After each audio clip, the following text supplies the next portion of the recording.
All right, so now we want to talk about batting. When your team is up to bat, like we said, we're going to let you kind of come out of the dugout, so you'd be in the dugout.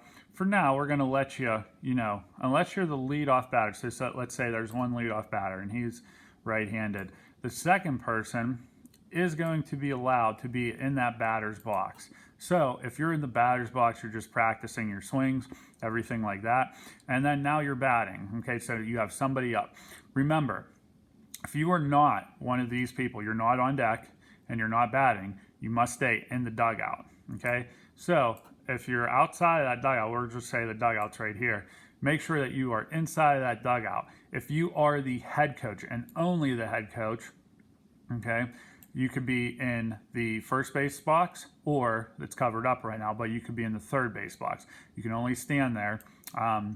You can only stay in that box. We don't want you running, the whole game this way and this way. So if you are, once you establish yourself in an inning, first inning I'm here, well, maybe next inning I want to go over here, that's fine. But, someone's on first base, they steal over to second base. Well, now I want to come over here. We don't want you running around that much, okay? So just pick one coach's box and stay there. All right, so let's just say for right now, just so everyone's okay, we're going to put everybody else in the dugout. So dugout players, batter's box means on deck, and then you have your one batter. You have a 10-player lineup. What that means is you'll actually be using that 10th player. If all of your players are there that day, you actually have one extra play, and that's fine. We're gonna be okay with a 10-player lineup. That's usually not how you do it in softball, but it is what it is. It'll work for us. What's going to happen? We just want everyone to play. So that one person who isn't fielding, it could be a backup pitcher just ready to go into the game. It could be for whatever reason they're just only hitting today. The reason we did this was so you could have, if someone was absent, you'd still have a chance of a full lineup to still play the field. So that's why we gave you one extra. So 10-player lineup, and you'll bat through that. You must bat through that lineup. You cannot switch. So if this person, is first, and then whenever everyone bats through, this person cannot bat until everyone in the lineup has already batted, and then he's back up. And they will catch you on it, because if you bat out of order, it will be a strike, or I'm sorry, it will be an out, and it will also you'll also lose that batter. They won't be allowed to bat, and they will catch you because of the stat sheet that the statisticians and everybody will be looking at. The batter's box, we've already kind of talked about that. What a fair ball is, so anything that is hit inside of that area, right, like we already have said, like in the very, very early beginning of this video, anything inside of those foul lines is going to be a fair ball. Okay, so if it's on the ground, if it's in the air, that is a fair ball. Anything outside of that is going to be a foul ball. All right, so foul ball, like we said, if it's a grounder and it rolls along the ground, that is going to be a foul ball. If it is high in the air, let's say you hit, a foul ball and your right fielder runs over and catches it right here out of the air, that would be an out. Okay, so you got to be careful about, hitting fly balls and pop-ups and foul territory, because they are able to be caught.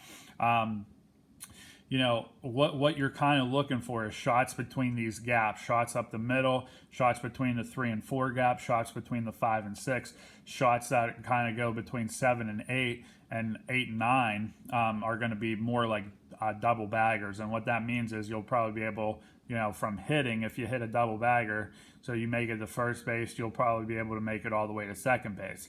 All right, if not third as well. So that's all foul ball and fair ball, things that you'll need to know. One other thing that I want to touch on, let's say this ball is hit in the air, okay? Once it crosses the plate, okay, so first or third plates, or third base, so you have this right here, and it's going to be easier to show you with first base.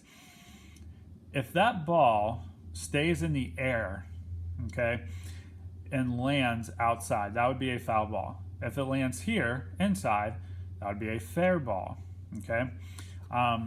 The point I'm trying to make here is this is kind of like the cutoff. So if it lands, right,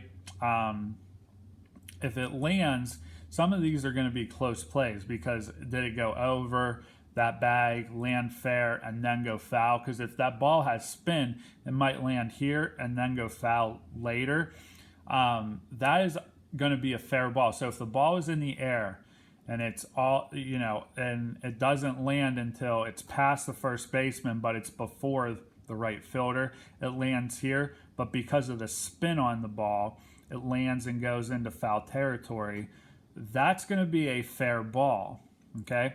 If it would, say, land, you know, be hit and roll before that first base, or if it would be hit and land after first base in foul territory, it would be a foul ball. But if it's hit, it lands after first base in fair territory and then goes foul, that is a fair ball. This fielder must go retrieve that ball and get it back to where, you know, it needs to go. And right now, I mean, we'll work on, you know, cutoff plays and how to set those kind of things up, you know, trying to get runners out who are advancing bases. But for right now, you know, that's just understand that that's going to be considered a hit, and you need to go get that ball that just went into foul territory because it landed fair first. Foul tips is just a tip of the ball. So pretty simple there. A hit, bunts, and slaps. So a hit is whenever you successfully take a swing, it gets through, and you are able to get on first base. So now you would have a runner on first base. A bunt would be if, you know, so let's, you know what, let's leave this guy here for right now. So the first guy up, he got a hit. That's awesome. You know, batter number 2 comes up, and then batter number 3 who's on deck, he can go take his swings over here. Let's say number 2 bunts, and it lands about right here. Okay, so if that is in fair territory, okay, this guy who's on first base is going to have to advance to second base, and the person who bunted is going to try to make it to first base. Now, with that being said, your first baseman is going to want to cover. All right, so he's going to make sure that he covers that base because either the pitcher or the catcher is going to try to field that ball that was just bunted. Okay, so that is what a bunt is. It's not going to go very far, but if you use it at the right time, it could possibly get, you know, it's unpredictable. It's not, no one knows exactly when it's going to come. And if you catch them off guard, you can get on base pretty easy that way. A slap is just, you know, you're kind of moving forward and you slap at the ball, hoping that you could get kind of a running start to get to first base. Slaps are a little bit more difficult than hits and bunts. We'll kind of work that in class a little bit more. Make sure you follow the batting order. We've talked about that one. If you bat out of order, it will be an out. Batting out of order, like we said, it will be an out and that batter's out. And then, you know, if it's someone who has a high average or hitting home runs or something, that's big to lose someone like that. So it's an out and you lose that batter. An infield fly rule. Here's what an infield fly rule is. So you have multiple people on base, right? And you have someone up. That ball is a pop-up. Okay, let's say it's just a pop-up to the shortstop. That means this. There's a thing called a tag-up rule where I can't run if that ball is in the air. The reason being, so I can run, but if I would run all the way to third base right here, okay, that's going to be iffy because if he catches it, all he would have to do is go tag that base. He would just have to go step on that base. The reason being because it's called a tag up rule, and I have that actually a little bit later in the video. But for right now, an infield fly rule is when there's multiple people, you can stay. Even if he drops the ball, you're going to be safe. The batter is considered already out, Okay, so he's already out. If we'll say infield fly roll, multiple people on, batter's already out. You can choose to go or not, but if this person drops that ball, okay, the batter's out, and let's say if I would take off, all he would have to do is step on that base. So it would be, wise to kind of maybe take 1 or 2 steps off the base, watch what he kind of does. If he drops it and it rolls away from him, maybe then you could take a shot. But if he drops it and it bounces right back up in his glove, you'll still be able to step on. So that's called an infield fly roll. Interference. Interference by the batter or any kind of things like that, we'll kind of deal with as they come up. But that's kind of how you bat, you work yourself around the bases and those kind of things.